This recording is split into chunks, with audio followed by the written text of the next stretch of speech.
Hi friends, আমি বাংলায় honours এবং মাস্টার্স কমপ্লিট করার পরে আমি কিছুদিন শিক্ষকতা করেছি এবং এই শিক্ষকতার ফলে আমি বাংলা ভাষাটাকে খুব ভালোভাবে রপ্ত করে ফেলেছি এবং বাংলা সাহিত্যটা আমার নখদর্পণে, সেই নখদর্পণের সাক্ষী স্বরূপ আমি একটা ছড়া রচনা করছি, যে রচনাটা বাংলা সাহিত্যে এই প্রথম এবং এর আগে বাংলা সাহিত্যে এই ধরনের ছড়া কেউ রচনা করতে পারে নাই, কোনো কবি সাহিত্যিকে পারে নাই। আমি ছড়াটা আপনাদেরকে বলি। আম গাছে শালিক পাখি, কাঁঠাল গাছে মৌ, টিকটকেতে লাইক দিইনি তাই কথা বলছে না বউ।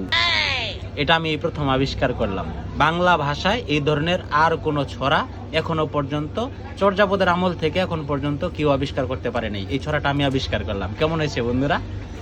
দারুণ না? খুব হাসি পাচ্ছে, তাও হাসিটা চেপে ধরে আছি।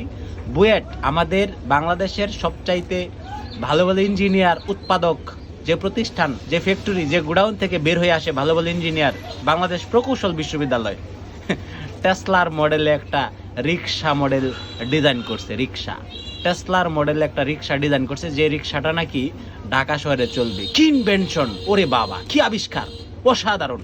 এই ধরনের আবিষ্কার এই পৃথিবীতে এই 2025-এ সর্বপ্রথম বুয়েটই করলো, এর আগে কেউ করতে পারে নাই।